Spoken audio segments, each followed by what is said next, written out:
The year is 399 before the Common Era. The spring sun casts long, slanting shadows across the stone floor of an Athenian courtroom, a space that has witnessed countless judgments, countless pleas for mercy, countless verdicts that have altered the course of individual lives and occasionally the trajectory of history itself. But today, something extraordinary is unfolding within these ancient walls. 501 citizens of Athens, merchants whose hands still bear the stains of wine and oil, farmers with soil beneath their fingernails, craftsmen who shape bronze and clay, soldiers who have known the terror of the phalanx and the chaos of battle, sit in judgment upon a man who owns nothing, who has accumulated no wealth, who holds no political office, who commands no army. Yet this man, 70 years old, with a face that even his admirers admit resembles a satyr more than an Adonis, stands at the center of a storm that will echo through 25 centuries of human thought. The charges against him seem almost absurdly vague: corrupting the youth of Athens, introducing strange gods, undermining the foundations of civic virtue.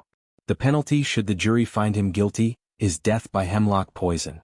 But Socrates, son of Sophroniscus the stone mason, husband to the long-suffering Xanthippe, teacher to brilliant minds who will reshape civilization, does not beg for his life. He does not weep or plead or invoke pity for his 3 young sons who will be left fatherless. Instead, he does what he has done every day for decades in the agora, in the gymnasia, in the homes of the wealthy and the workshops of craftsmen. He asks questions. And in those questions, in that relentless, maddening, brilliant method of inquiry that will bear his name forever, lies a revolution in human consciousness that will transform how we understand truth, knowledge, virtue, justice, and the very meaning of a life well lived. Before we embark together on this journey through the dusty streets of ancient Athens, before we witness the birth of Western philosophy in the conversations of a barefoot sage who claimed to know nothing, I invite you to join our community of dedicated time travelers and history enthusiasts. If these deep explorations into the lives of those who shaped our world resonate with you, if you find value in understanding not just what happened but why it matters, please subscribe to this channel and activate the notification bell. Your support enables us to continue creating these immersive historical journeys, to bring to life the voices that echo across the centuries, to illuminate the ideas that continue to shape how we think, how we live, how we understand ourselves and our world. Together, we ensure that the wisdom of the past remains a living presence in the present, that the questions raised by Socrates and his intellectual descendants continue to challenge and inspire us. Now, let us step backward through time, let us emerge in the Athens of the 5th century before the Common Era, and let us witness how a stonemason's son became the father of philosophy and changed the course of human civilization forever. To comprehend the life and significance of Socrates, we must first immerse ourselves in the world that shaped him, for every human being is a product of their time and place, molded by forces larger than themselves even as they, in turn, reshape the world around them. The Athens into which Socrates was born around 470 BCE was a city transformed, elevated, and intoxicated by recent glory. The Great Persian Wars had ended just over a decade before his birth, and against all odds, against all reasonable expectations, the Greek city-states had defeated the mightiest empire the world had ever witnessed. In 490 BCE, on the plain of Marathon, Athenian hoplites, citizen soldiers fighting for their homes, their families, their freedom, had shattered a Persian invasion force that had crossed the Aegean Sea with seemingly irresistible power behind it. The Athenian general Miltiades had deployed his forces brilliantly, strengthening his flanks and allowing the Persian center to push forward, then closing like a vice around the invaders. The Persians, caught between the Greek spears and the sea, had suffered catastrophic casualties. 6,400 Persian warriors fell on that blood-soaked plain, their bodies left to rot beneath the Mediterranean sun, while the Athenians lost only 192 men, men whose names would be remembered, whose sacrifice would be honored in marble and bronze, whose memory would inspire generations.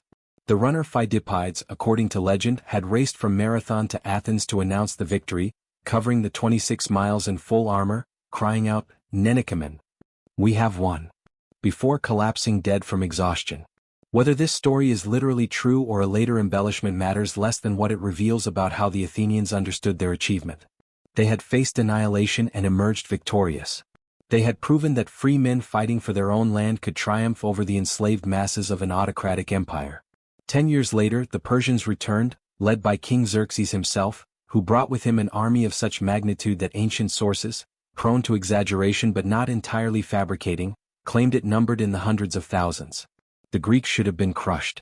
The brave stand of Leonidas and his 300 Spartans at Thermopylae, though immortalized in poetry and legend, ended in heroic annihilation.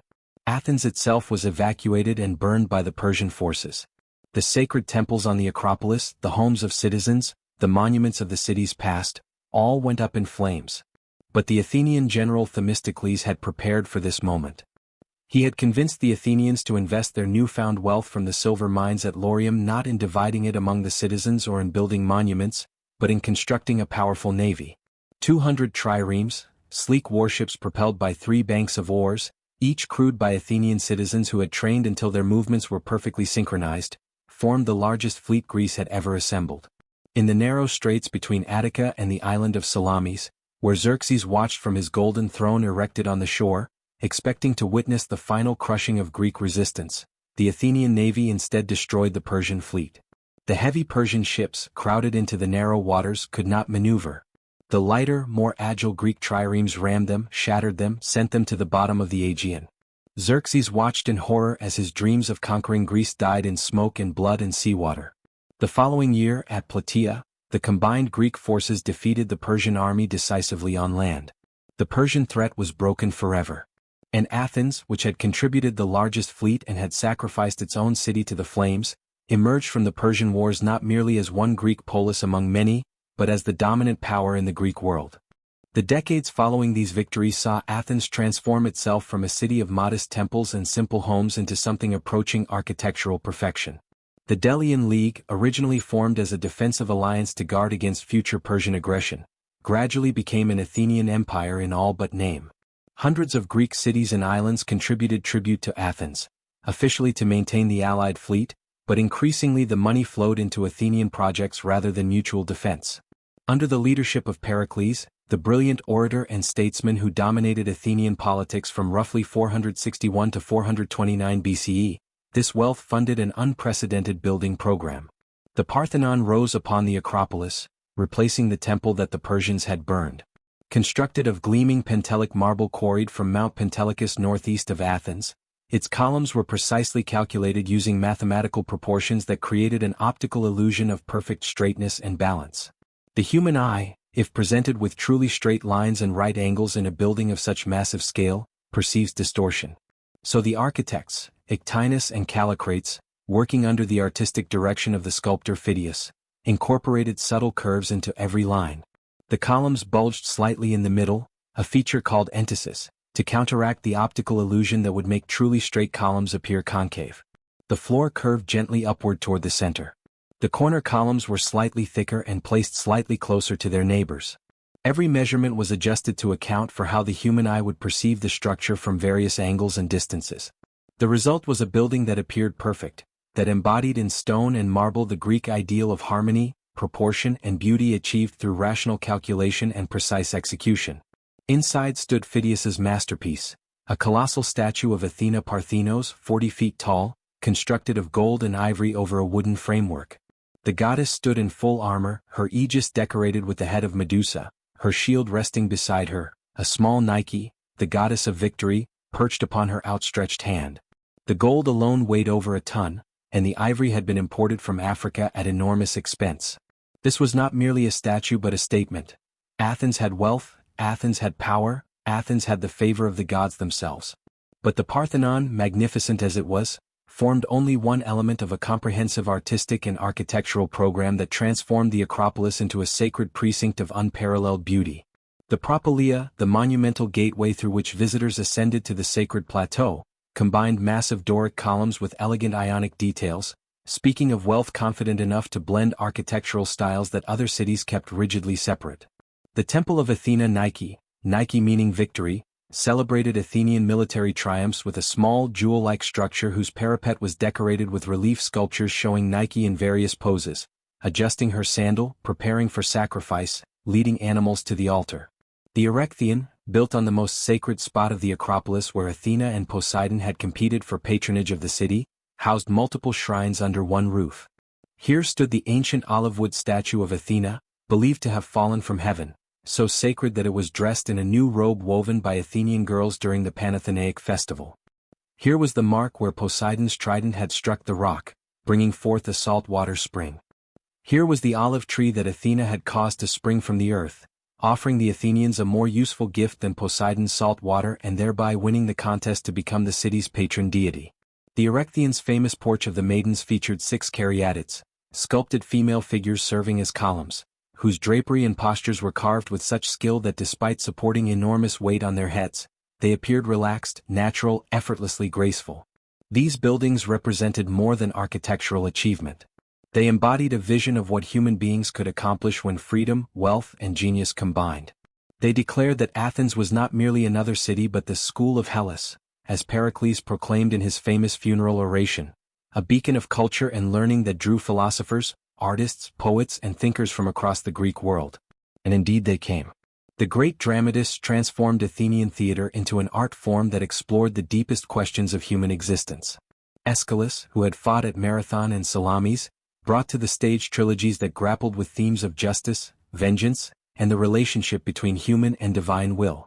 His Orestia trilogy traced the curse upon the house of Atreus through 3 generations, showing how cycles of vengeance could be broken only by the establishment of rational legal systems that replaced blood feuds with trial by jury. When Athena cast the deciding vote to acquit Orestes of matricide, arguing that the cycle of revenge must end, she establishes the court of the Areopagus and proclaims that henceforth disputes will be settled not by murder but by argument and evidence and the judgment of one's fellow citizens. Sophocles, who won his first victory in the dramatic competitions in 468 BCE when Socrates was just a toddler, pushed tragedy toward psychological depth and complex characterization.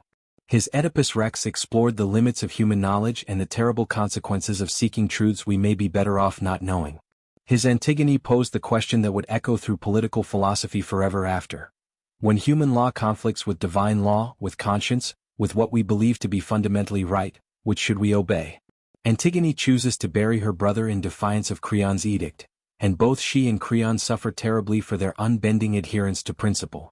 Euripides, the youngest of the 3 great tragedians and a near contemporary of Socrates, brought a skeptical, questioning spirit to the traditional myths. His Medea portrayed the barbarian woman as more rational and more sympathetic than the Greek hero Jason who betrayed her. His Bacchae showed the terrible power of the irrational and the dangerous consequences of denying the darker aspects of human nature. His Trojan women, produced in 415 BCE just as Athens was launching its disastrous invasion of Sicily, showed the war from the perspective of the defeated, the enslaved women of Troy whose lives had been destroyed by Greek aggression. The Athenian audience, watching this play as their own city prepared for an imperialist adventure, must have felt uncomfortable truths stirring in their consciousness. The comic playwright Aristophanes provided a different kind of cultural commentary, using humor, satire, and obscenity to skewer politicians, philosophers, and cultural trends. His Clouds, which lampooned Socrates mercilessly, portrayed the philosopher as a charlatan who taught young men to evade their debts and dishonor their parents through clever sophistry. His Lysistrata imagined the women of Greece going on a sex strike to force their husbands to end the Peloponnesian War. His Frogs depicted a contest between Aeschylus and Euripides in the underworld, debating which form of tragedy better served the city. These comedies, performed at religious festivals before audiences of thousands, show a city confident enough to laugh at itself, to question its own institutions and leaders, to tolerate, even celebrate voices of criticism and dissent. The historians, too, flourished in this atmosphere of inquiry and debate. Herodotus, called the father of history, traveled throughout the Greek world and beyond, collecting stories and customs, trying to understand why the Persian Wars had happened and what they meant. His histories combined serious political and military analysis with entertaining digressions about Egyptian customs, Scythian rituals, and the strange practices of distant peoples. He asked not just what happened but why it happened, seeking human motivations and cultural explanations rather than simply attributing everything to the whims of the gods. Thucydides, who would chronicle the Peloponnesian War with ruthless analytical precision, refined historical writing into something approaching modern standards of objectivity and rigor. He interviewed participants, examined documents, tried to establish facts with accuracy, and analyzed political and military events in terms of human psychology, strategic calculation, and the dynamics of power rather than divine intervention.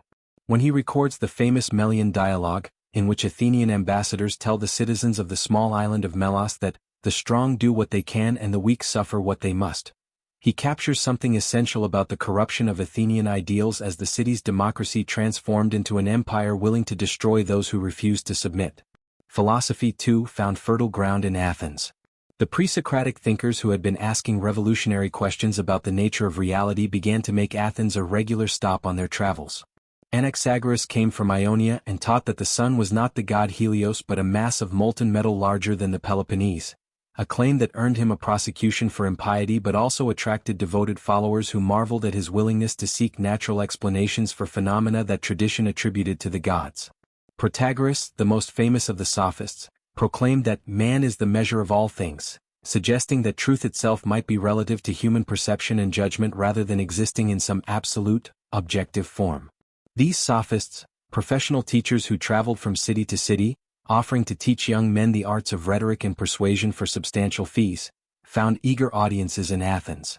Young aristocrats, hoping to rise to prominence in the democratic system where success depended on one's ability to sway the assembly and the law courts, paid handsomely to learn techniques of argumentation, methods of making weak arguments appear strong, strategies for manipulating emotions and winning debates. The sophists claimed they could teach virtue, or at least the appearance of virtue sufficient to achieve political success. They taught that there were no absolute truths, only conventions that varied from city to city and could be manipulated by those clever enough to understand their arbitrary nature. Into this world of unprecedented wealth, cultural achievement, intellectual ferment, and moral ambiguity, Socrates was born. The year was approximately 470 BCE, though ancient sources provide no birth certificate and scholars must work backward from other known dates to establish even approximate chronology. His father, Sophroniscus, worked as a stonemason or sculptor.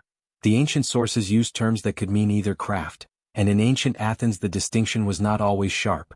A stonemason who carved architectural elements might well also create freestanding sculptures, and someone trained to work with marble and bronze might apply those skills to both practical and artistic purposes.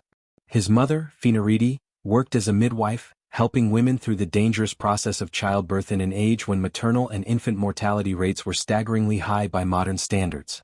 Socrates would later use his mother's profession as a metaphor for his own philosophical method, claiming that just as Phaenarete helped women give birth to children, so he helped men give birth to ideas that were already gestating within them but needed assistance to emerge into the light of consciousness.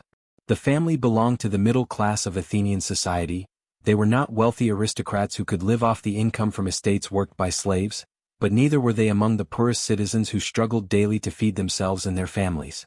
They owned enough property to qualify Socrates for service as a hoplite in the Athenian army, which required citizens to provide their own armor and weapons.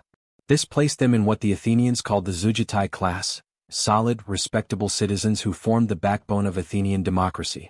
Socrates grew up in the Demi of Alapis, a district just south of Athens proper, within easy walking distance of the city walls and the agora. As a boy of citizen status and moderate means, he would have received the standard Athenian education provided to male citizens. This began with learning to read and write, skills that in Socrates' youth were still relatively rare outside the educated classes but were becoming increasingly important as Athenian democracy required literate citizens who could read laws, decrees, and the written ballots used in certain votes. He learned music, which for the Greeks meant not just playing instruments and singing but understanding rhythm, harmony, and the mathematical relationships underlying musical intervals.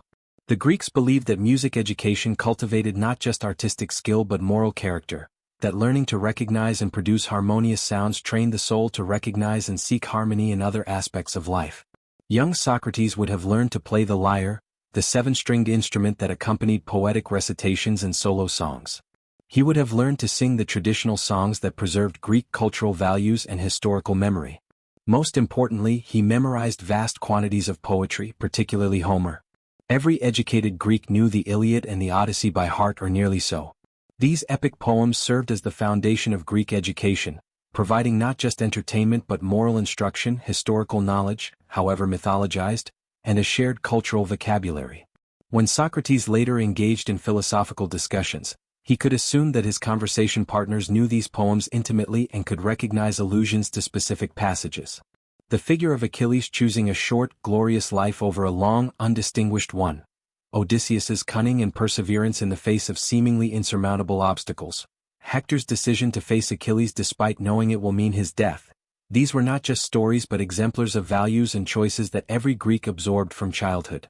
Physical education formed another crucial component of Athenian schooling. In the gymnasium, Young Socrates trained his body, wrestling and running and throwing the javelin, developing the strength and endurance that would serve him well in the military campaigns of his adult years. The Greeks saw no separation between physical and mental education. The ideal was to cultivate both body and mind, to achieve a harmony of physical prowess and intellectual cultivation that they called kalokagathia, literally beautiful goodness. But beyond this standard education, we know frustratingly little about Socrates' youth and early adulthood. He left no autobiography, no diary, no letters. The men who wrote about him, primarily Plato and Xenophon, were interested in him as a philosopher and moral exemplar, not as a biographical subject. They tell us almost nothing about his formative years, his family relationships, his early friendships, his first encounters with the philosophical questions that would consume his mature life. What we can piece together suggests that Socrates initially followed his father into the stoneworking trade. Some ancient sources claim that he worked on the statues of the three Graces that stood near the Acropolis. Though modern scholars tend to be skeptical of this tradition, it may be a later invention designed to give Socrates a connection to famous monuments. Whether or not he achieved any particular distinction as a sculptor, it seems clear that for at least some years of his early adulthood, Socrates supported himself through this respectable craft, working with hammer and chisel to shape the marble and limestone that was transforming Athens into an architectural wonder. But at some point, we cannot say precisely when or why, something changed. Socrates the stoneworker began to transform into Socrates the philosopher. Perhaps he encountered the teachings of Anaxagoras, who was in Athens during Socrates' youth and whose revolutionary ideas about mind as the organizing principle of the universe both fascinated and troubled him. Perhaps he heard sophists like Protagoras and Prodicus speaking in the agora, selling their claims to be able to teach virtue and political success, and found himself wondering whether such things could really be taught in the way these men claimed. Perhaps he simply found himself increasingly dissatisfied with the life of a craftsman, feeling drawn to questions that could not be answered with marble and bronze. We do know about one specific incident that seems to have been pivotal in Socrates' development: the oracle at Delphi. His friend Chaerephon, described by ancient sources as an enthusiastic if somewhat eccentric character, pale and intense, traveled to Delphi to consult Apollo's oracle. Delphi was the most prestigious oracle in the Greek world, a sacred site on the slopes of Mount Parnassus where the Pythia, Apollo's priestess, delivered prophecies believed to come directly from the god. Greeks consulted the oracle about matters of war and peace, about personal decisions, about religious obligations. Chaerephon asked the oracle a question that must have seemed at first almost trivial: is anyone wiser than Socrates? The oracle's response came back clear and unambiguous: no one is wiser than Socrates. When Chaerephon reported this to his friend, Socrates was baffled and disturbed. He knew himself to be no sage, no repository of profound wisdom. He had no special knowledge of natural philosophy, no expertise in political affairs, no mastery of any technical craft beyond ordinary stonework. What could Apollo's oracle possibly mean by declaring him the wisest of men? To dismiss the oracle's pronouncement as false would be impious. One did not simply reject the word of a god, but to accept it at face value seemed absurd. Socrates could not understand what wisdom he possessed that others lacked. And so he set out on what would become his life's work: an investigation into the oracle's meaning. He began systematically questioning those who had reputations for wisdom. He sought out politicians, men who made decisions affecting the welfare of the entire city and who presumably must understand justice and the public good. He questioned them about their policies and the principles underlying them. And what he discovered astonished him. When pressed to explain what justice actually was, what made one policy more just than another, these confident politicians floundered. They appealed to tradition, to vague generalities, to emotional rhetoric. But they could not give clear, consistent accounts of the concepts they claimed to understand. When Socrates pointed out contradictions in their positions or asked them to clarify their terms, they became confused, irritated, or simply changed the subject. He turned next to the poets, men who composed beautiful verses about love and war, about the gods and heroes, about virtue and vice. Surely these men who could move audiences to tears with their words must understand the truths they depicted? But when Socrates asked the poets to explain the meaning of their own verses, to clarify what they meant by the terms they used so eloquently, they often could not do so. They had composed their poems, Socrates concluded, not through wisdom or understanding but through a kind of divine inspiration, much as a prophet might utter truths while in a trance without actually comprehending them. The poets could produce beautiful lines, could arrange words in moving patterns, but when asked to reflect on and explain what they had created, they proved no wiser than anyone else. Finally, Socrates questioned craftsmen, carpenters and potters, weavers and smiths, men who possessed genuine expertise in their specific crafts. And here he found real knowledge. The potter understood clay and glazes, understood how different temperatures and techniques would produce different results. The carpenter understood wood and joinery, understood principles of structure and support. These men knew their crafts thoroughly. But Socrates observed something troubling. Because these craftsmen possessed genuine expertise in their specific domains, they assumed they also possessed wisdom about matters far beyond those domains. The skilled potter, confident in his knowledge of clay, presumed to speak with equal authority about justice and virtue and the nature of the good. The expert carpenter, master of his trade, believed this expertise qualified him to judge political questions and ethical dilemmas.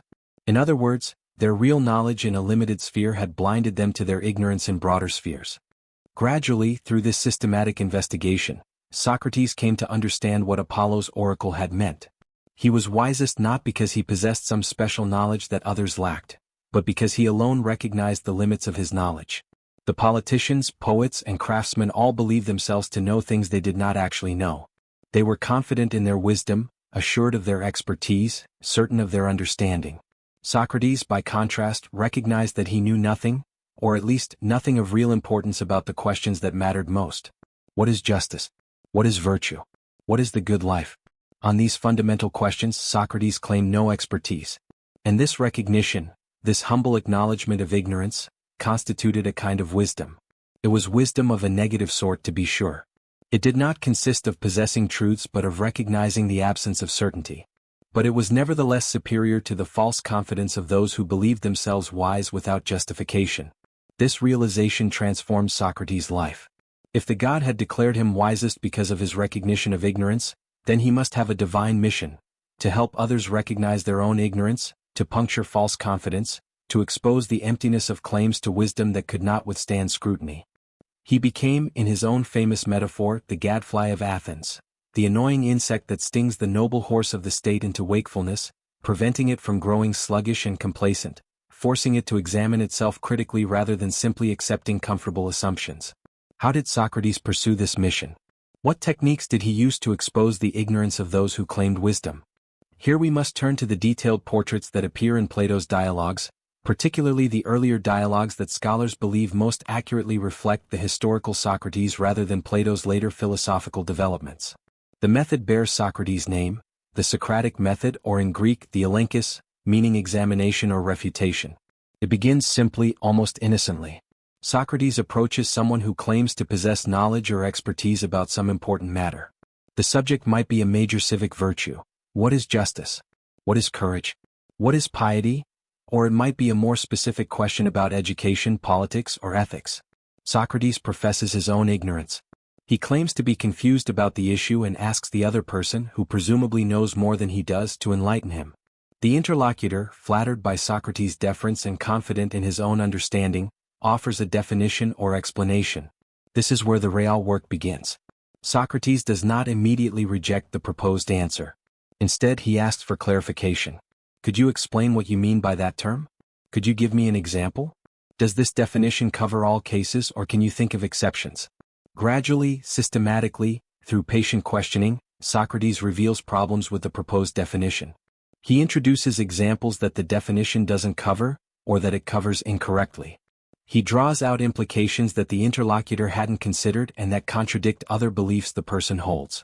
He shows how the definition relies on undefined terms or circular reasoning, how it fails to capture what we actually mean by the concept in question. The process is collaborative in form but relentless in execution. Socrates never simply tells his conversation partner that they're wrong. Instead, through careful questioning, he leads them to discover the problems themselves. Each answer generates new questions. Each clarification reveals new ambiguities. Step by step, the confident assertion with which the conversation began is dismantled, shown to be inadequate, revealed as confused or contradictory. The goal, and this is crucial, is not to humiliate the interlocutor or to win a debate. The goal is to induce what the Greeks called aporia, a state of puzzlement or perplexity in which the person recognizes that they do not, in fact, understand what they thought they understood. This experience is uncomfortable, even painful. It is embarrassing to be revealed as ignorant in front of others. It is unsettling to have cherished beliefs shown to be confused or contradictory. Many people, having experienced this, simply became angry at Socrates and refused to engage with him further. But for those who could tolerate the discomfort, aporia was immensely valuable. Socrates compared his method to his mother's profession. Just as a midwife helps bring forth what is already within the mother, so Socrates helps bring forth understanding that is already potential within the student. But before genuine understanding can emerge, false beliefs must be cleared away. You cannot build knowledge on a foundation of unexamined assumptions and confused thinking. Only by recognizing that you do not know can you begin the difficult work of actually trying to understand. Consider a concrete example from Plato's Euthyphro, one of the most famous demonstrations of Socratic method. Socrates encounters Euthyphro on the steps of the court. Socrates is there to answer the charges that will eventually lead to his execution, while Euthyphro is there to prosecute his own father for murder. When Socrates expresses surprise that a man would take his own father to court, Euthyphro responds confidently that he is doing the pious thing, and he should know because he is an expert on piety and religious matters. Socrates, genuinely or ironically, with Socrates the line between genuine humility and ironic performance is often impossible to draw, expresses delight at meeting such an expert. He asks Euthyphro to teach him about piety. What is it, exactly? How can we recognize it? Euthyphro's first answer seems straightforward. Piety is prosecuting wrongdoers, even if they're your own relatives, just as Zeus punished his father Cronos. But Socrates points out that this is merely an example of piety, not a definition.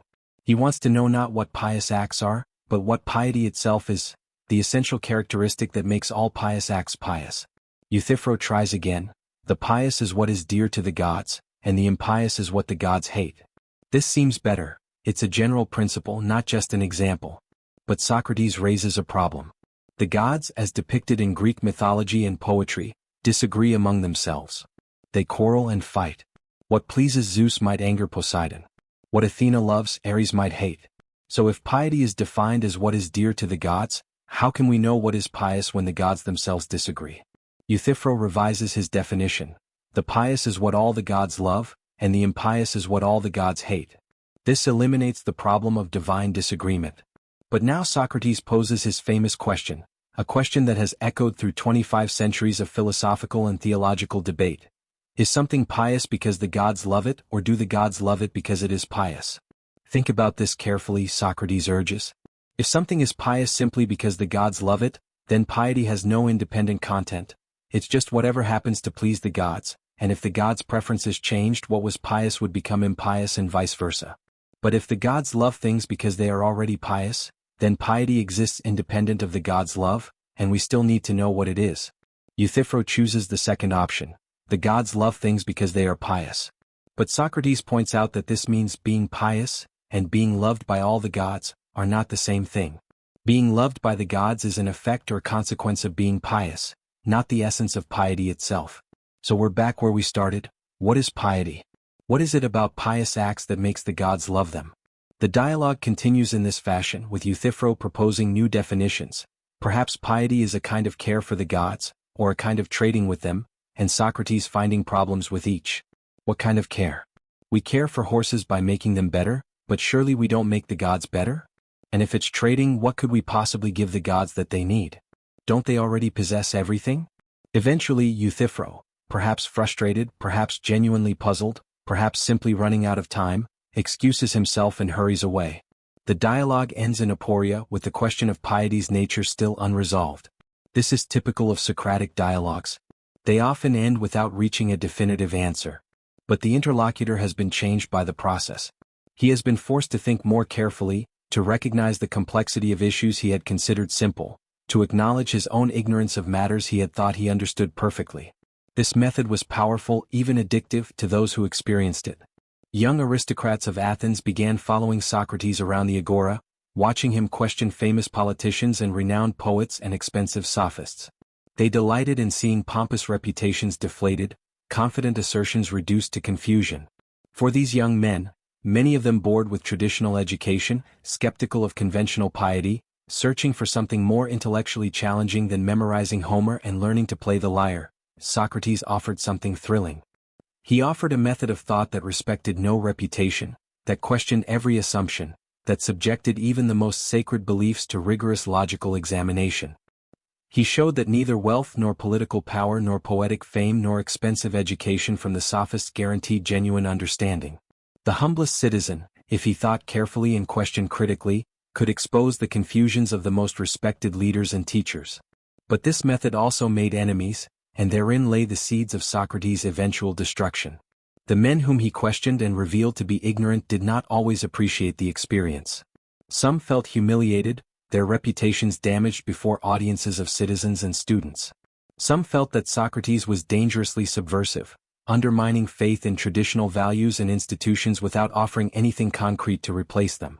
And some simply disliked being made to feel foolish by this strange man who walked barefoot through Athens, wearing the same threadbare cloak year-round, owning nothing, caring nothing for comfort or convention, pursuing only his endless inquiry into virtue and knowledge.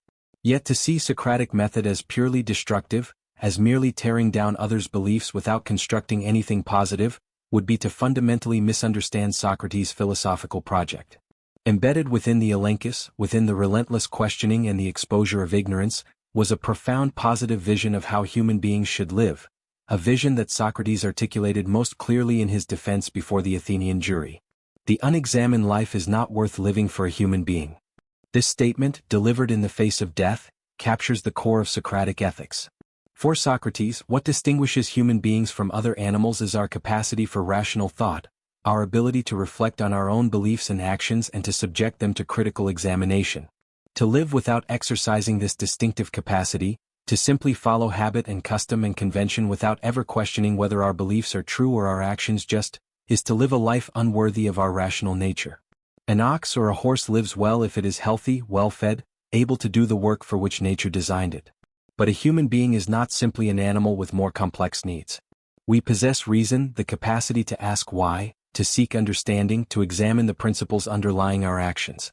To live without exercising this capacity is to live not as a human being but as a mere beast, driven by appetite and instinct rather than guided by rational understanding. This conviction led Socrates to revolutionary conclusions about the relationship between knowledge and virtue. Most people, in Socrates' time as in our own, assume that knowing what is right and doing what is right are two different things. We can know we should be honest and yet lie. We can know we should be courageous and yet act cowardly. Weakness of will, what the Greeks called akrasia, seems to be a familiar human experience. Who hasn't known the right thing to do and failed to do it? But Socrates rejected this common-sense view. He argued that virtue is knowledge. If you truly know what is good, you will do it. If you do what is bad, it can only be because you don't really understand what is good for you. This might seem absurd at first. Surely the thief knows that stealing is wrong and yet steals anyway? Surely the coward knows that running away is shameful but cannot overcome his fear? Socrates would respond, the thief thinks that having the stolen goods will make him better off. He values the money or the object more than he values the health of his own soul. He doesn't really understand what is good for him. If he truly grasped that acting unjustly harms his soul, making him a worse and more miserable person, he would not steal. The coward fails to understand that cowardice corrupts his character more than enemy weapons could harm his body. If he truly understood this, he would not run. No one, Socrates insisted, does wrong willingly. All vice is ignorance. We always choose what we believe to be good for us. When we choose wrongly, it's because we're mistaken about what is actually good. We mistake pleasure for happiness, wealth for well-being, reputation for genuine worth. We don't understand the true hierarchy of goods or the real nature of human flourishing. This doctrine has profound implications that ripple through ethics and political philosophy. If virtue is knowledge, then virtue can be taught, or at least, it can be learned through the kind of rigorous self-examination that Socrates practiced and encouraged in others.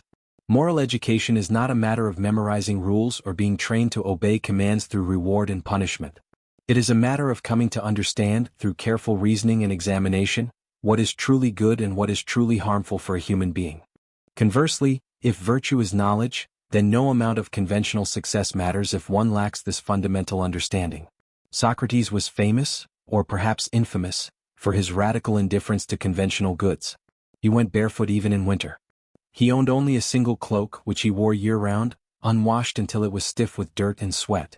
He ate the simplest food, drank water when others drank wine, accumulated no wealth despite having opportunities to do so. His wife Xantippe, according to ancient tradition, complained bitterly about his neglect of his family's material welfare. How could a man with a wife and 3 sons be so indifferent to providing for them? But Socrates remained unmoved by such criticism. What did it matter if he was poor, if he had the knowledge of how to live well? Wealth might provide comfort, but it could not make a person virtuous. Power might enable one to accomplish certain goals, but it could not make one's soul healthy. Reputation might bring honor, but if that honor was based on others' ignorance rather than genuine understanding, what was it worth? This attitude extended even to death itself. In the Phaedo, Plato's dialogue recounting Socrates' final hours, Socrates argues that the philosopher should not fear death. We do not know what death is. It might be simply the cessation of consciousness, like a dreamless sleep that lasts forever. So what is there to fear? A dreamless sleep is not painful or unpleasant. It is simply nothing. Or death might be the soul's journey to another realm where it can commune with the souls of the wise who have gone before and perhaps even with the gods themselves. If so, death is something to welcome rather than fear, an opportunity to continue philosophical inquiry in circumstances even better than those available in life. Either way, the rational person has no grounds for fearing death. To fear death is to claim knowledge that we do not possess, to claim to know that death is something bad when in fact we have no idea what death is. The wise person, who recognizes the limits of human knowledge, will face death with equanimity, neither seeking it out nor fleeing from it, accepting it as a natural part of existence about which we simply do not have sufficient information to make rational judgments. This philosophical calm in the face of death would be tested in the most severe way possible during Socrates' final year. But before we reach that climax, we must understand more about the man beyond the philosopher, Socrates the citizen, the soldier, the friend, the husband, and the father. Socrates may have spent his days questioning sophists and politicians in the agora, but he was no detached intellectual observing life from a distance. He was an Athenian citizen, and like all able-bodied male citizens, he was liable for military service from age 18 to 60. Athens was at war for much of Socrates' adult life, first against Persia, then against Sparta and her allies in the devastating Peloponnesian War that lasted from 431 to 404 BCE and would ultimately destroy Athenian power and temporarily overthrow its democracy. Socrates served with distinction in at least 3 military campaigns, and his conduct in these campaigns reveals a different dimension of his character, a physical toughness and moral courage that complemented his intellectual brilliance and philosophical commitment. In 432 BCE, when Socrates was about 38 years old, he participated in the siege of Potidaea, a city in the northern Aegean that had revolted against Athenian control. The campaign lasted 2 years and conditions were brutal. The besiegers had to endure the bitter winters of northern Greece, where temperatures could drop well below freezing and snow could make movement difficult. At one point, supplies ran so low that there were credible reports of starving soldiers resorting to cannibalism. But Socrates not only survived these harsh conditions, he thrived. Plato, in the Symposium, has Alcibiades describe Socrates' conduct at Potidaea with a mixture of admiration and bewilderment. Socrates saved Alcibiades' life, Alcibiades reports, when the younger man was wounded in battle. Socrates stood over him, fighting off the enemy while Alcibiades was helpless, then carried both Alcibiades and his armor to safety, a remarkable feat of strength, given that a hoplite's armor could weigh 70 pounds and a grown man considerably more. More remarkably still, Alcibiades describes how Socrates seemed impervious to the cold and privation that made other soldiers miserable. While other men huddled in their tents, wearing multiple cloaks and wrapping their feet in felt and fleece, Socrates walked about in his usual single cloak, barefoot even on ice and snow. His physical toughness bordered on the superhuman. Yet Alcibiades also recounts an incident that reveals Socrates' extraordinary capacity for concentration. One morning, Socrates began thinking about some problem and stood rooted to one spot, completely absorbed in thought. He remained standing there all day, oblivious to heat, thirst, and the curious soldiers who gathered to watch this strange behavior. Night fell and still Socrates stood thinking. Only at dawn did he complete his meditation, offer a prayer to the rising sun, and go about his business. In 424 BCE, Socrates fought at the Battle of Delium in Boeotia, a disastrous defeat for Athens. The Boeotian cavalry routed the Athenian forces, and the retreat turned into a chaotic rout with soldiers throwing down their weapons and fleeing in panic. But once again, witnesses reported that Socrates maintained his composure. He retreated in good order, calmly covering the flight of his fellow soldiers, his demeanor so composed and formidable that the pursuing enemy cavalry chose not to engage him. Laches, an Athenian general who was present at Delium, later remarked that if the other Athenians had shown Socrates courage and discipline, the battle might not have been lost. In 422 BCE, Socrates participated in the campaign at Amphipolis, another Athenian defeat. By this time he was nearly 50 years old, but he still served as a hoplite, which meant marching in heavy armor, standing in the tight formation of the phalanx where men pushed shoulder to shoulder against the enemy, fighting in the terrifying press of close combat where death could come from any direction and survival depended on maintaining formation and trusting the men on either side of you. But Socrates distinguished himself not only through physical courage but also through moral courage, the willingness to stand up for principle even when doing so was dangerous. In 406 BCE, he was selected by lot to serve in the Council of 500, the executive committee that prepared business for the assembly and managed the day-to-day administration of Athenian democracy. While serving in the council, he faced a test that revealed the depth of his commitment to law and justice. Athens had just won a significant naval victory at the Battle of Arginusi, defeating the Spartan fleet. But after the battle, a storm had prevented the Athenian generals from recovering the bodies of sailors who had drowned when their ships sank. In Athens, failure to recover and properly bury the dead was considered a serious religious offense. The relatives of the drowned sailors, grief-stricken and angry, demanded that the generals be punished. The assembly, whipped into a frenzy by demagogues who exploited popular anger for political gain, voted to try all 6 generals together in a single trial, a procedure that was clearly illegal under Athenian law, which required that each defendant be tried separately so that individual guilt could be established and innocent men would not be punished for others' crimes. Socrates happened to be one of the presiding officers of the council on the day this illegal motion was brought forward. He alone refused to put it to a vote. He stood firm even when the crowd threatened him with prosecution, even when other council members urged him to comply with the assembly's will, even when it seemed that he might be arrested and tried himself for obstructing the democratic process. He would not, he insisted, participate in an illegal proceeding, no matter how popular it might be. Eventually, on another day when Socrates was not presiding, the illegal trial proceeded. All 6 generals were convicted in a single vote and executed immediately. Within days, the Athenian public regretted their hasty action.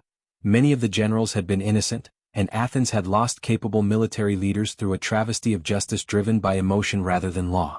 But the damage was done. Socrates' stand on that day demonstrated that his commitment to law and principle was not merely theoretical. He was willing to risk his own safety rather than participate in injustice, even when that injustice was demanded by the democratic majority and even when his resistance seemed futile. A few years later, after Athens' final defeat by Sparta, Socrates demonstrated the same moral courage under very different political circumstances. In 404 BCE, the victorious Spartans imposed on Athens a government of 30 oligarchs, the so-called 30 tyrants, who proceeded to conduct a reign of terror against the democratic opposition. They executed or exiled thousands of Athenians without trial, confiscated property, and ruled through fear and violence. At one point, the 30 ordered Socrates, along with 4 other citizens, to go to the island of Salamis and arrest Leon, a wealthy democratic sympathizer whom they intended to execute and whose property they planned to confiscate. It was a test of loyalty. Would these citizens obey the oligarchic government even when ordered to participate in obviously illegal and immoral actions? Socrates simply refused. He went home instead. As he later explained at his trial, he did not care whether he offended the oligarchs or risked his own life. He would not participate in an unjust action, period. The other 4 citizens obeyed the order and arrested Leon, who was subsequently executed. But Socrates would not be complicit in murder, regardless of the consequences. As it happened, the regime of the 30 was short-lived. Within a year, democratic forces led by Thrasybulus overthrew the oligarchy and restored democratic government. Had the 30 remained in power longer, Socrates' refusal to obey their illegal order would almost certainly have cost him his life. But he had been willing to take that risk rather than act unjustly. This combination of physical toughness and moral courage, this indifference to danger when principle was at stake, was central to who Socrates was. He had faced death on the battlefield many times, standing firm when others fled. He had stood up to both democratic mobs driven by emotion and oligarchic tyrants ruling through terror. When the time came to face his own death sentence, this same courage would not fail him. For all his fame as a philosopher and all the attention devoted to his ideas, Socrates the private man remained somewhat enigmatic. We catch only glimpses of his domestic life, his friendships, his emotional attachments. What we do know paints a picture of a complex human being, not simply a disembodied intellect devoted purely to rational inquiry. Socrates married relatively late in life. He was perhaps 50 years old when he married Xantippe, a woman in her 20s or early 30s. This age gap was not unusual in classical Athens, where men typically married in their 30s or later while women married in their teens. Together they had 3 sons: Lamprocles, the eldest, Sophroniscus, named after Socrates' father, and Menexenus, the youngest, who was still an infant at the time of Socrates' execution. The ancient sources are uniformly unkind to Xantippe. Xenophon portrays her as difficult and shrewish, complaining constantly about Socrates' neglect of his family's material welfare. Later tradition made her a stock figure of the nagging wife, the termagant who made Socrates' home life miserable. One story, probably apocryphal but revealing in what it suggests about ancient attitudes, claims that when someone asked Socrates why he had married such a difficult woman, he replied that just as cavalrymen practice on the most spirited horses because if they can manage those, they can manage any horse, so he had married Xantippe because if he could endure her, he could endure anyone. But we should be deeply skeptical of these characterizations. They come entirely from male voices writing in a patriarchal culture that had little interest in women's perspectives and often used shrewish wives as comic figures. What would it actually have been like to be married to Socrates? He devoted his days to philosophical conversation rather than to earning money to support his family. He was constantly surrounded by young male admirers who monopolized his time and attention. He owned virtually nothing and cared nothing for the material comforts that would make family life easier: decent food, warm clothing, a well-maintained home. For a woman responsible for maintaining a household and raising 3 sons in a society where women had no independent source of income, no legal rights of their own, and no ability to earn money through respectable employment, being married to Socrates must have been extraordinarily difficult. The complaints attributed to Xantippe, that he neglected his family, that he cared more for philosophy than for his children's welfare, that his indifference to material concerns created real hardship, may well have been entirely justified. There is one brief but touching scene in the Phaedo that suggests a more complex picture than the stereotype of the shrewish wife. When Socrates' friends arrive at the prison early on the morning of his execution, they find Xantippe already there, holding their youngest son in her arms. When she sees the friends entering, she cries out in anguish, "Socrates, this is the last time your friends will speak with you and you with them." Her grief is raw, uncontrolled. Socrates, with what might be philosophical calm or callous detachment, interpretations differ, asks Crito to have someone take her home. She is led away, Plato tells us, crying and beating her breast. It's a brief glimpse, but it suggests real grief, perhaps even real love, beneath whatever tensions characterized their marriage. Xantippe had lived with this strange, brilliant, difficult man for perhaps 20 years. She had borne his children, managed his household with virtually no money, endured his constant absence and his indifference to conventional responsibilities. And now she was about to lose him, and she could not maintain the philosophical composure that he expected of those around him. Socrates' relationships with his male friends and students are better documented but perhaps even more complex and harder to interpret. In Plato's Athens, romantic and sexual relationships between men, particularly between an older man, the erasts or lover, and a younger man or adolescent, the eromenos or beloved, were socially accepted within certain conventions. Many of Plato's dialogues depict Socrates as attracted to beautiful young men, particularly to Alcibiades, the brilliant, charismatic, ultimately disastrous Athenian general and politician. But Socrates' attraction to these young men was, according to Plato's portrayal, always subordinated to his philosophical mission. In the Symposium, during a drinking party where each guest delivers a speech in praise of love, Alcibiades arrives drunk and delivers an extraordinary speech about Socrates.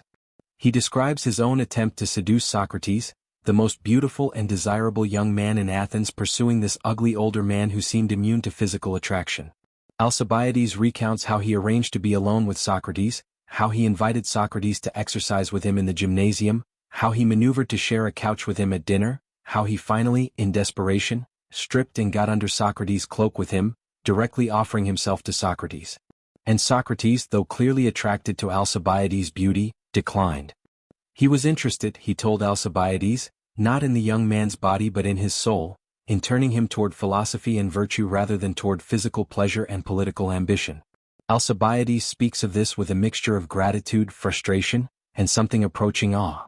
Socrates had made him ashamed of himself, made him recognize how worthless his pursuit of political glory and public acclaim was compared to the pursuit of wisdom and virtue. Yet Alcibiades could not fully commit to the philosophical life. He was torn between his attraction to what Socrates represented and his overwhelming ambition for conventional success and power. This internal conflict would prove prophetic. Alcibiades became one of the most controversial and tragic figures in Athenian history. Brilliant and charismatic, he was also reckless, ambitious, and ultimately traitorous. In 415 BCE, he was one of the chief advocates for the Sicilian expedition, Athens' disastrous attempt to conquer Sicily that would result in the complete destruction of the Athenian expeditionary force and mark the beginning of the end for Athens in the Peloponnesian War.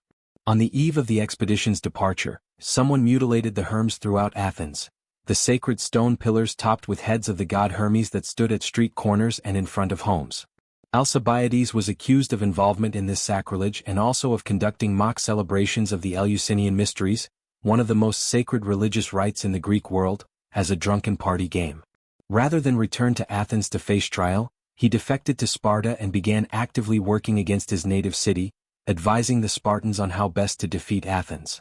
Years later, after a series of dramatic reversals that saw him recalled to Athens in triumph, then exiled again, then living under Persian protection, Alcibiades was murdered by assassins, dying in obscurity far from the city he had once expected to lead to glory. His brilliant promise had been utterly wasted. His considerable talents turned to destructive ends. The association of Socrates with Alcibiades would later be used against him at his trial. How could a teacher claim to be improving young men when one of his most devoted followers had turned out to be a traitor to Athens? Socrates would argue that he was not responsible for Alcibiades' choices, that he had in fact tried to turn Alcibiades toward virtue and philosophy, and that Alcibiades' failures came precisely because he had not fully embraced the philosophical life Socrates advocated. But it was a difficult defense and many jurors would not be convinced. Another close associate who would be cited against Socrates was Critias, one of the 30 tyrants who ruled Athens so brutally after the Peloponnesian War. Critias was a complex figure, an aristocrat by birth, a poet and philosopher by inclination, and eventually a ruthless political operative. During the reign of the 30, Critias was responsible for many of the regime's worst atrocities, ordering executions and confiscations on a massive scale. When democratic forces finally overthrew the oligarchy, Critias died fighting against them. That two such men, a traitor and a tyrant, had been close associates of Socrates cast a dark shadow over his reputation. His enemies argued that there must be something in his teaching that produced such men, something subversive and dangerous that undermined traditional values and loyalties and led impressionable young men astray. Socrates countered that he was not a teacher in any conventional sense. He did not claim to impart knowledge or to shape character. He merely questioned, exposing ignorance and encouraging self-examination. What his associates did with that was their own responsibility, reflecting their own choices and character. But it was a difficult defense, and the mere association with these notorious figures damaged Socrates in the eyes of many Athenians who were looking for someone to blame for Athens' catastrophic defeat and the traumas of civil war. The trial of Socrates in 399 BCE did not come out of nowhere. It was the culmination of decades of building resentment and suspicion, exacerbated by Athens' devastating defeat in the Peloponnesian War and the trauma of oligarchic coup and democratic counter-revolution. Athens had lost the war in 404 BCE after nearly 3 decades of fighting. The Spartans had finally captured the Athenian fleet, starved the city into submission by blockading the port at Piraeus, and dictated harsh terms. Athens had to tear down the long walls that connected the city to its port, surrender all but 12 ships from what had been the largest navy in the Greek world, and accept a Spartan-imposed oligarchic government, the 30 tyrants. The reign of the 30, though it lasted only about 8 months, was brutally destructive. An estimated 1,500 Athenian citizens were executed without trial, many more were driven into exile, and property was confiscated on a massive scale. The oligarchs targeted not only political opponents but also wealthy medics, foreign residents, whose property they wanted to seize. They created an atmosphere of terror in which denunciation could lead to immediate arrest and execution, in which wealth or democratic sympathies or simply being in the wrong place at the wrong time could be a death sentence. When democratic forces finally overthrew the 30 in 403 BCE, there was a general amnesty declared. No one could be prosecuted for political actions taken during the war or the oligarchy. This amnesty was remarkably comprehensive and was generally respected. It helped Athens avoid descending into cycles of revenge and counter-revenge that had destroyed other Greek cities. But it also meant that grievances and anger that might have been addressed through prosecutions instead festered beneath the surface. Athens in 399 BCE was a traumatized city trying to rebuild both physically and psychologically. The Great Walls were being reconstructed. The fleet was slowly being restored. Democratic institutions were functioning again. But beneath this appearance of normalcy lay deep anxiety about what had gone wrong. How had Athens fallen from the heights of the Periclean age, when the city had seemed invincible and blessed by the gods, to the depths of defeat, occupation, and civil war? Some Athenians blamed the sophists and intellectuals who, they believed, had undermined traditional piety and patriotism with their clever arguments and moral relativism. Some blamed specific individuals like Alcibiades who had betrayed the city. Some blamed the democratic system itself, which they felt gave too much power to the ignorant masses and too little to those with genuine expertise and wisdom. And some blamed Socrates, who seemed connected to all these dangerous currents, associated with notorious traitors and tyrants, constantly questioning traditional beliefs, apparently critical of democratic decision-making, spreading his corrosive influence among the youth of Athens. Aristophanes' comedy The Clouds, first performed in 423 BCE, had shaped public perception of Socrates for decades. In the play, Aristophanes portrayed Socrates as running a thinkery, where he taught students to make weaker arguments appear stronger, to evade their debts through sophistry, to disrespect their parents and deny the gods.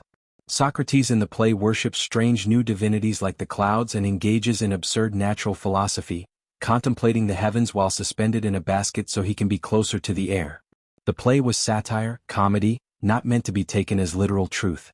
But it linked Socrates in the popular imagination with the sophists, whom he actually opposed, with impiety, though he participated in traditional religious observances, and with corrupting the young, though he never claimed to teach anyone anything. For decades, this comic caricature had influenced how ordinary Athenians perceived the real philosopher they saw in the agora. Now, in the anxious atmosphere of post-war Athens, 3 men brought formal charges against Socrates: Meletus, a young poet; Anytus, a wealthy democratic politician; and Lyco, a rhetorician.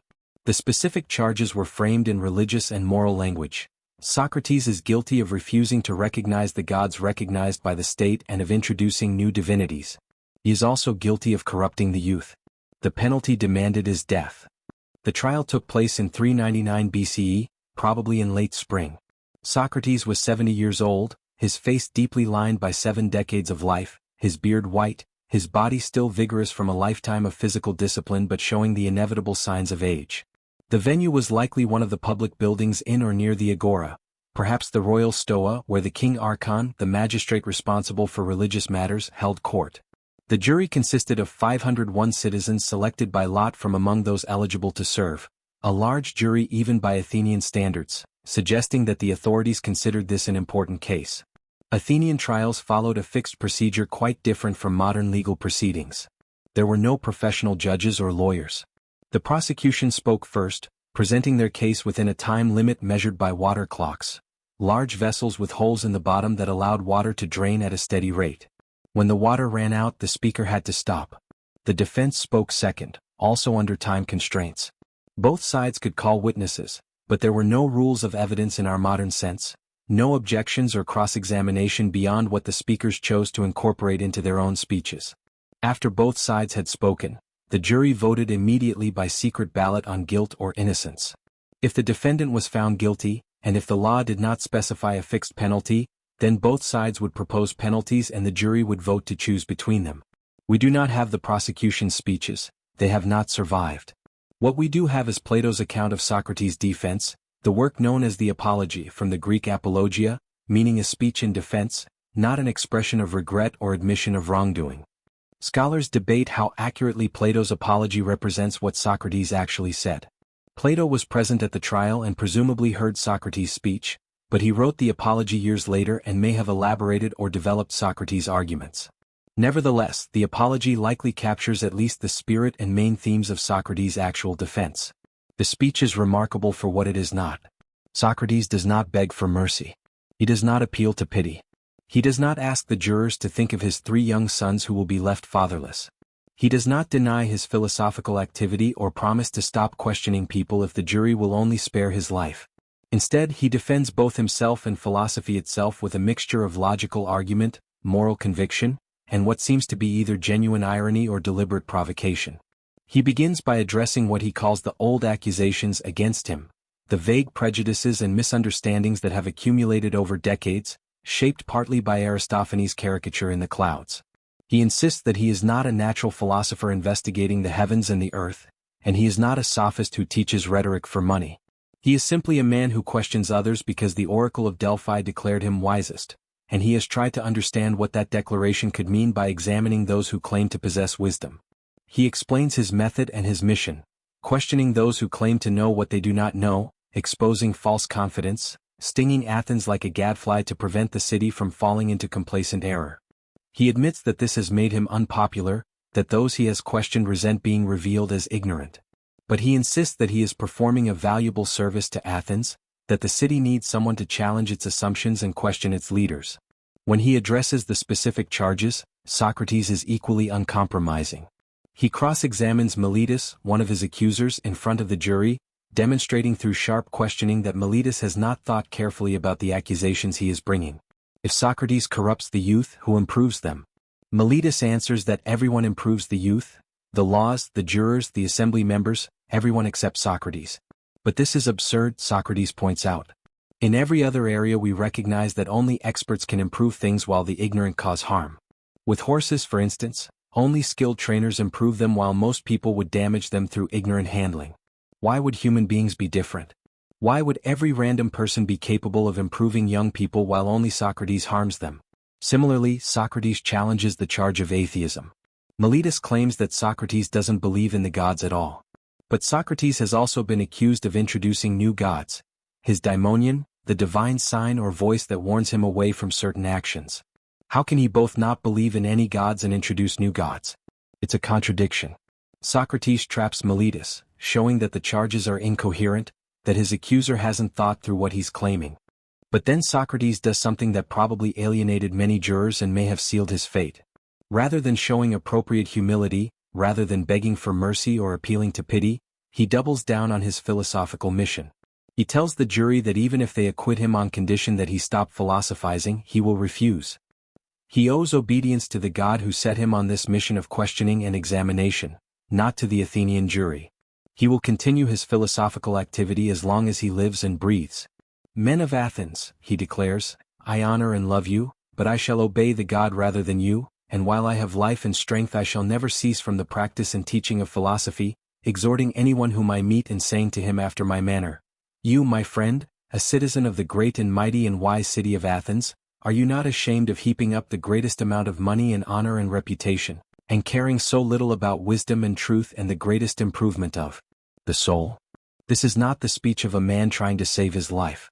It is the speech of a man insisting on his principles regardless of consequences. Socrates tells the jury frankly that he is not afraid of death. He doesn't know what death is, so he has no reason to fear it. What he does fear is acting unjustly or betraying his philosophical mission.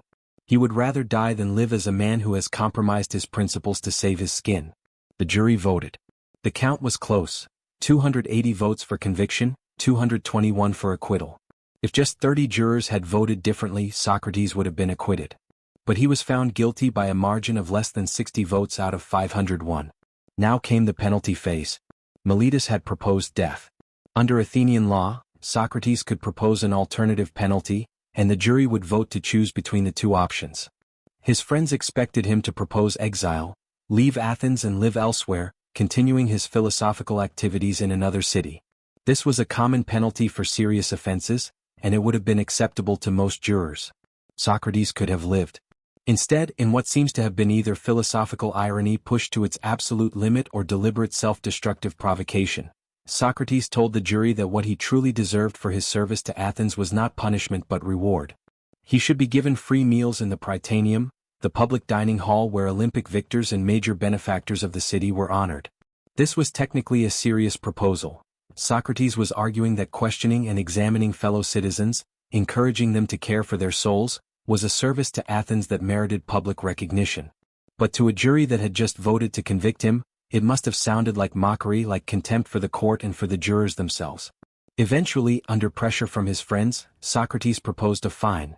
First a small one that he could afford, then a larger sum that his wealthy friends Plato, Crito, and others offered to pay on his behalf. But by this point he had probably lost whatever sympathy might have existed.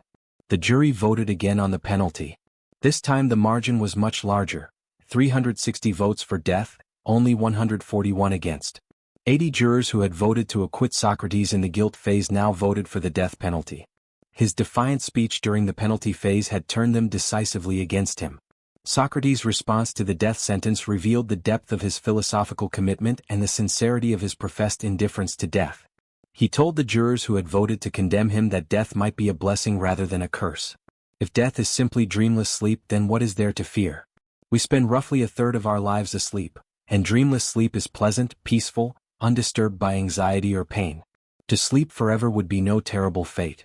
But if death is not annihilation but rather a journey to another place where all the dead dwell, then he looked forward to it eagerly. There he could meet and converse with the great heroes and wise men of the past, with Homer and Hesiod, with Orpheus and Agamemnon and Ajax. He could continue his questioning there, examining those who were reputed to be wise to see if they truly possessed wisdom. And in that place at least they couldn't execute him for it because he would already be dead.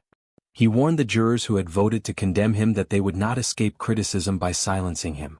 Others, younger and perhaps more vehement, would arise to question and challenge them. The only way to escape such criticism was not to kill the critic but to make yourself better, to live in such a way that you could not be justly criticized. With these words, Socrates left the courtroom. He had been condemned to death, but he had not been defeated. He had maintained his principles to the end, refusing to compromise even to save his life. Between the trial and the execution, there was a delay of about a month due to religious observance. Athens had sent a sacred ship to Delos to commemorate Theseus's legendary journey to Crete to slay the Minotaur. According to ancient custom, no executions could be carried out while this sacred ship was away on its voyage. During this time, Socrates remained imprisoned in the state prison near the Agora, but his friends were allowed to visit him freely during the day. These visits became the setting for some of the most important philosophical conversations ever recorded. In the Crito, Plato describes how Crito, one of Socrates' oldest and wealthiest friends, came to the prison before dawn one morning. Socrates was sleeping peacefully. Crito marveled at how calmly he slept despite knowing his execution was imminent, and Crito waited until he woke naturally rather than disturbing him. When Socrates woke, Crito revealed his plan. He had bribed the guards. He had arranged a place in Thessaly where Socrates could live in safety. Other friends had contributed money to support him. Everything was ready. All Socrates had to do was agree to escape. The arguments Crito presented must have been tempting. If Socrates refused to escape, he would be abandoning his 3 young sons, leaving them fatherless and depriving them of his guidance. He would be betraying his friends who would be criticized for not doing enough to save him. He would be giving his enemies what they wanted, allowing unjust men to triumph. And he would be throwing away his own life when he could easily preserve it. But Socrates refused.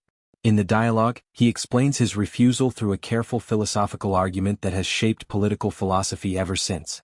He had lived in Athens his entire life, accepting the benefits of Athenian law and citizenship. He had implicitly agreed, by choosing to remain in Athens when he could have left, to obey the laws even when they went against him. To escape now, to disobey the court's sentence even though he believed it unjust, would be to break his implicit agreement with the laws. It would be to do wrong in order to avoid suffering wrong. And doing wrong is always worse than suffering wrong, Socrates insisted, because doing wrong harms your own soul, making you a worse person, while suffering wrong harms only your body or your external circumstances. The health of the soul is what matters most. Better to die unjustly than to live as someone who has acted unjustly. Moreover, Socrates argued, escaping would undermine the rule of law itself. If individuals could simply ignore court decisions they disagreed with, the legal system would collapse into chaos. Laws can only function if citizens obey them even when obedience is inconvenient or costly. We can try to persuade the city to change unjust laws, and if persuasion fails we can leave and go elsewhere. But we cannot remain as citizens while picking and choosing which laws to obey. This argument has been debated ever since. Did Socrates have an absolute duty to obey even an unjust law? Or does justice sometimes require disobedience? Later philosophers and political activists would disagree with Socrates, arguing that there are circumstances where civil disobedience is not only permissible but morally required. But for Socrates, given his particular circumstances and commitments, the conclusion was clear. He would not escape. He would drink the hemlock in obedience to law, even though the law had condemned him unjustly. The Phaedo, Plato's longest and most philosophically complex dialogue, recounts Socrates' final day.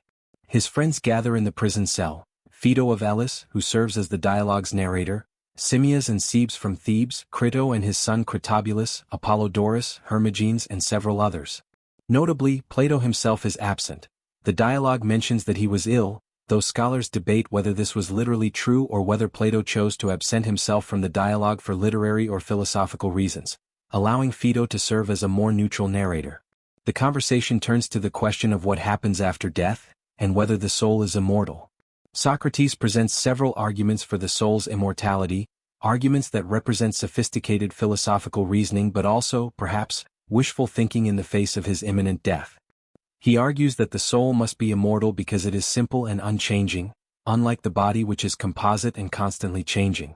What is composite can be destroyed, broken down into its constituent parts. But what is simple, what has no parts, cannot be destroyed in this way.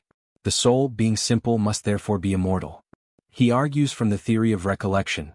We seem to have knowledge of perfect mathematical forms and concepts, perfect equality, perfect circles, that we have never encountered in the physical world where everything is imperfect and approximate. How can we have this knowledge unless our souls existed before our birth and encountered these perfect forms in a realm beyond the physical? And if the soul existed before birth, why shouldn't it continue to exist after death? He argues that the soul is what gives life to the body, and therefore the soul itself must be living and cannot die. Death affects only the body, separating it from the soul that animated it. The soul itself, being essentially alive, cannot experience death. These arguments are subtle and complex, and they raise as many questions as they answer. They represent Plato's own philosophical development as much as the historical Socrates' views. But the point of the Phaedo is not just to present philosophical arguments about immortality. It is to show Socrates facing death with calm courage, turning his final hours into an opportunity for philosophical inquiry, comforting his friends rather than requiring comfort from them, maintaining to the very end his commitment to the examined life and to the priority of the soul over the body. As the afternoon wears on, the prison officials begin to prepare for the execution. The jailer comes to warn Socrates that the time is approaching. He must drink the poison soon. The jailer is in tears. "I have come to know you during this time," he says, his voice breaking with emotion, "as the noblest, gentlest and best man who has ever come to this place. Unlike the others who are brought here for execution," the jailer explains, "who rage and curse and weep, Socrates has been calm, conversing with his friends as though nothing unusual was happening." Socrates comforts the jailer, thanks him for his kindness, tells him not to weep. He is ready. There is no reason for grief. Crito asks whether there are any final instructions. Does Socrates want them to care for his sons in any particular way? Socrates smiles. "Just do what he has always urged everyone to do. Care for yourselves, examine your lives, pursue virtue and wisdom. If you do that, you will benefit his sons and everyone else, whether you make any promises today or not. If you neglect your own souls, then no promises will help." Xantippe is brought in one last time with the youngest child. She weeps and cries out, overcome with grief. Socrates, gently but firmly, asks Crito to have someone take her home. He wants his final hours to be spent in philosophical discussion, not in emotional farewells. Some scholars have seen this as cold, as Socrates privileging philosophy over human feeling even in his last moments. Others argue that he was trying to spare both Xantippe and himself the pain of prolonged leave-taking, and that his request reflects his commitment to facing death philosophically rather than emotionally. Xantippe is led away, still weeping. The friends compose themselves, though several have tears running down their cheeks. The executioner enters carrying the cup of hemlock. The poison was made from the hemlock plant, which contains alkaloids that cause progressive paralysis, beginning with the legs and moving upward through the body until the paralysis reaches the diaphragm and breathing stops. It was considered a relatively humane method of execution, certainly preferable to crucifixion or being thrown off a cliff or some of the other execution methods used in the ancient world. Socrates asks the executioner how to proceed. The man explains, "Drink the poison, then walk around until your legs feel heavy. When you can no longer stand, lie down on your back. The poison will do the rest." Socrates takes the cup without trembling, without changing color or expression. He raises it calmly as though it contained ordinary wine. His friends, who have maintained their composure throughout the day's philosophical discussion, now break down. Several begin weeping openly. One man covers his face and sobs. Another rushes from the room, unable to watch. Socrates reproves them gently but firmly. This is why he sent the women away, to avoid such a scene. A man should die in silence and dignity. Control yourselves. Be quiet and strong. His friends struggle to compose themselves, ashamed at their display of emotion but unable to fully suppress their grief. Socrates raises the cup to his lips and drinks steadily, draining it completely without hesitation or grimace. He walks around as instructed, continuing to speak calmly with his friends. After a few minutes he says his legs are beginning to feel heavy. He lies down on his back as the executioner instructed. The man who administered the poison stays with him, periodically pressing his feet and legs to test for sensation. The paralysis spreads upward steadily, inexorably. Socrates remains conscious and calm, speaking occasionally. His friends watch in anguished silence, witnessing the slow death of the man they loved and admired more than anyone else in the world. When the numbness reaches his waist, Socrates uncovers his face. He had covered it a few moments before, and speaks his final words. They are enigmatic, debated by scholars for over 2 millennia. Crito, we owe a rooster to Asclepius. Pay the debt and do not neglect it. Asclepius was the god of healing. People who recovered from illness would sacrifice a rooster to him in thanksgiving. What did Socrates mean? Was he suggesting that death was a healing, a cure for the illness of bodily existence?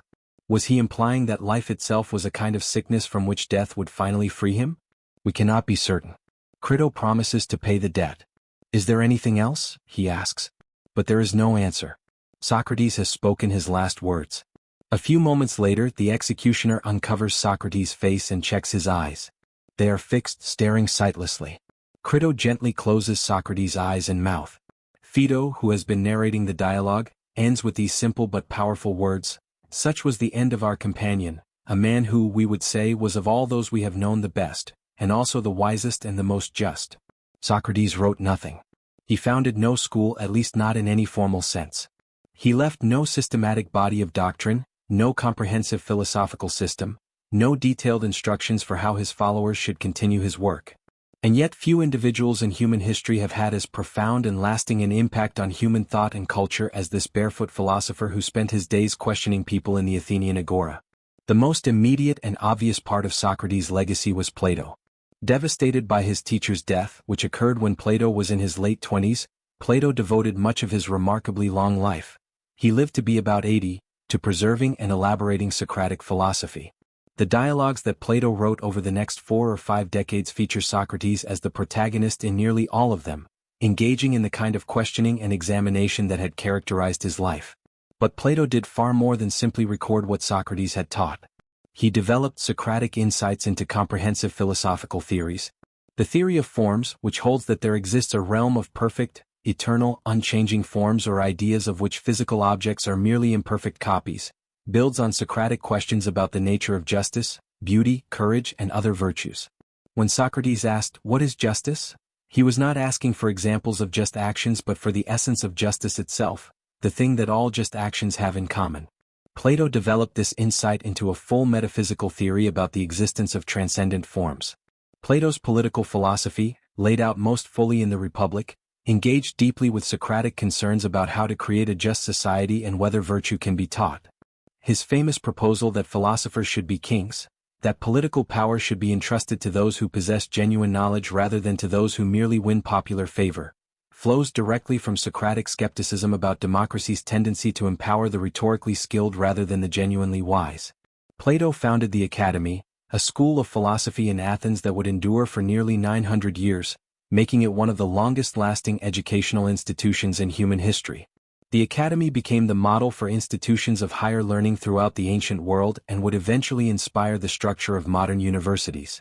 Among the students at Plato's Academy was a young man from Stagira in northern Greece named Aristotle, who would go on to become one of the most influential thinkers in human history.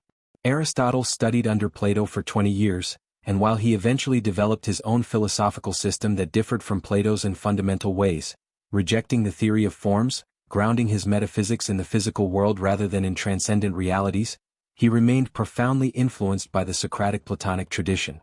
His work in logic, which essentially created formal logic as a discipline, can be seen as systematizing and formalizing the kind of careful reasoning that Socrates had practiced in his dialectical examinations.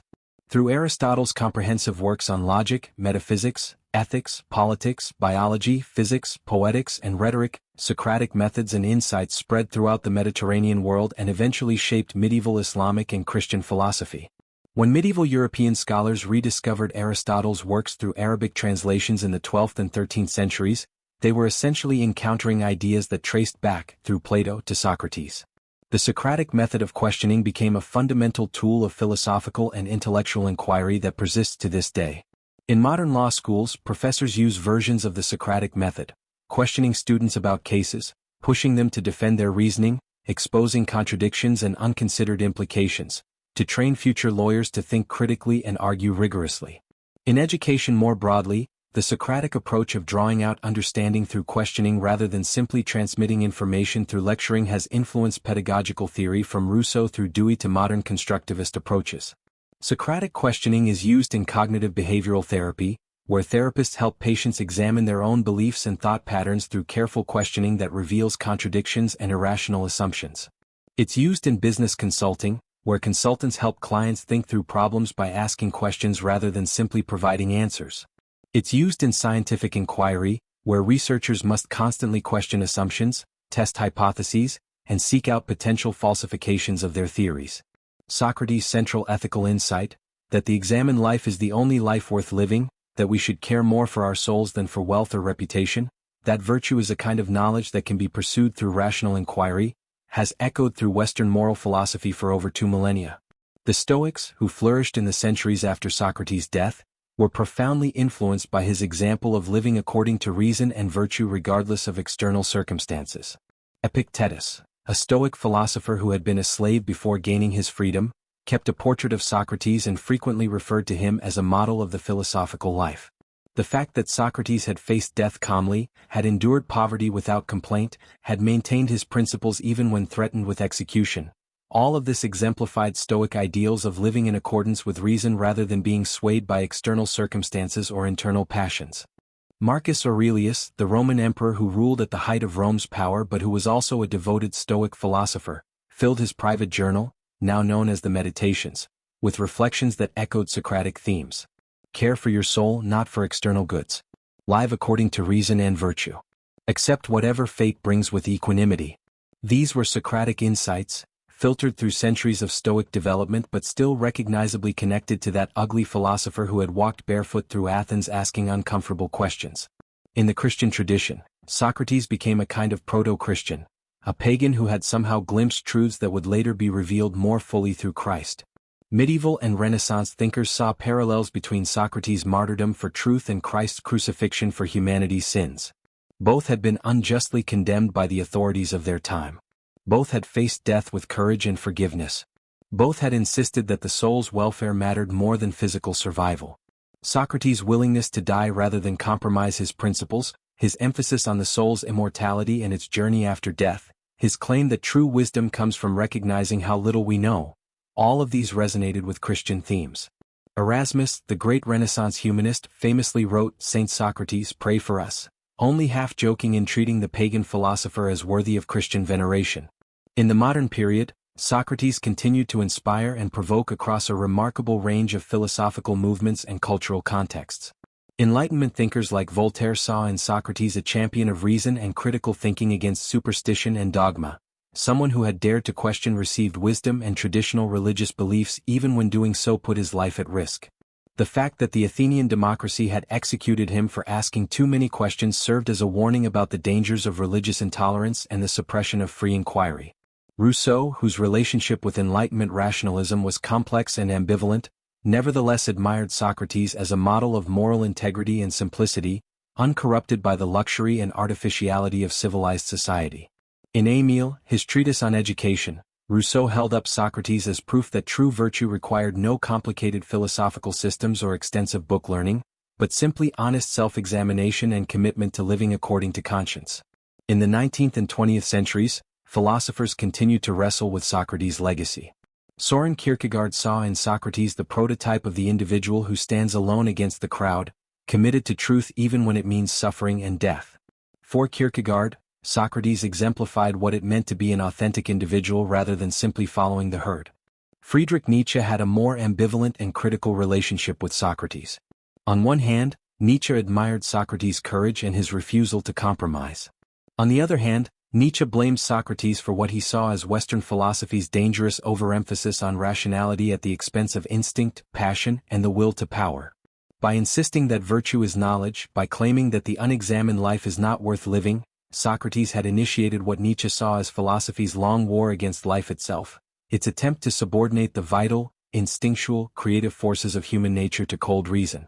Whether Nietzsche's critique was fair or not, and most philosophers would say it seriously misunderstands Socrates, it testifies to Socrates' continuing relevance and his ability to provoke fundamental questions about how we should live. In the 20th century, Socrates became a symbol of free speech and intellectual liberty. When governments tried to suppress dissent or punish those who questioned received wisdom, Socrates' trial and execution served as a cautionary tale of what happens when a society cannot tolerate questioning and criticism. Universities invoked his memory as a reminder that the pursuit of truth requires the freedom to question, to challenge, to offend if necessary. Civil libertarians cited his example when defending unpopular or controversial speech. But perhaps Socrates' most enduring legacy is simply the example he set, the example of a life devoted to inquiry and understanding, a life in which principles matter more than comfort or safety, a life in which reason and virtue are pursued for their own sake rather than for external rewards. Socrates demonstrated that it is possible to live philosophically, to make the examined life not just an abstract ideal but a daily practice. More than 2,400 years after Socrates drank the hemlock in that Athenian prison, fundamental questions about him remain unresolved. Who was the real Socrates? How much of what we find in Plato's dialogues represents the historical figure, and how much is Plato's own philosophical invention? Did Socrates really believe that virtue is knowledge, or is this a Platonic elaboration? Was he really as indifferent to death as Plato portrays him, or was his philosophical calm partly a literary construction designed to inspire others?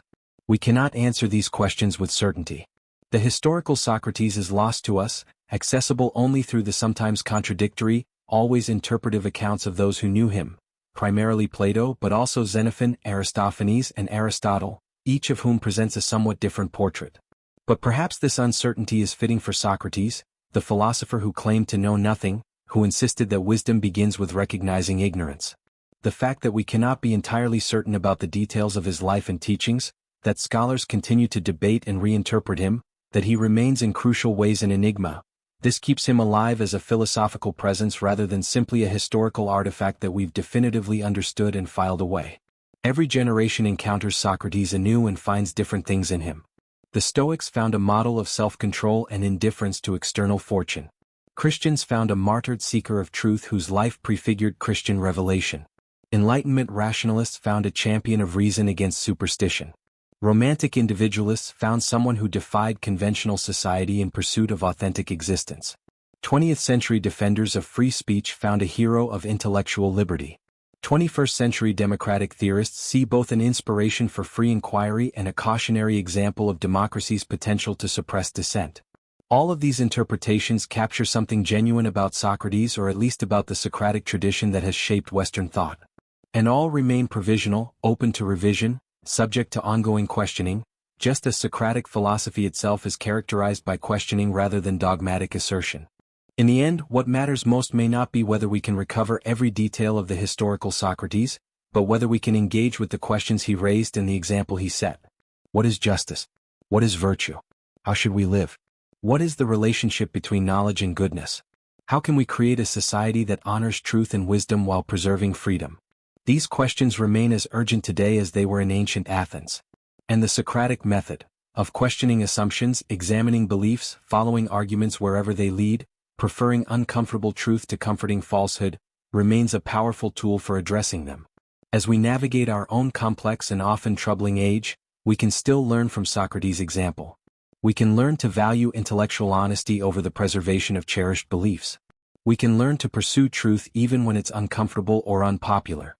We can learn that the examined life, however difficult, however much it may set us apart from those content with unexamined convention, is indeed the only life truly worth living for a rational being. The gadfly of Athens died more than 2 millennia ago in a prison cell, his body finally succumbing to the hemlock poison that paralyzed his limbs and stopped his breath. But the questions he asked, the method he pioneered, the example he set, these live on wherever people dare to think for themselves, to question authority, to care for their souls above all external goods, to pursue wisdom with courage and persistence. Socrates stands before us still, just as he stood before the Athenian jury, asking his uncomfortable questions, exposing our pretensions to knowledge, challenging us to examine our lives and our beliefs. The unexamined life, he insists across the centuries, is not worth living for a human being. Will we examine our lives? Will we question our assumptions?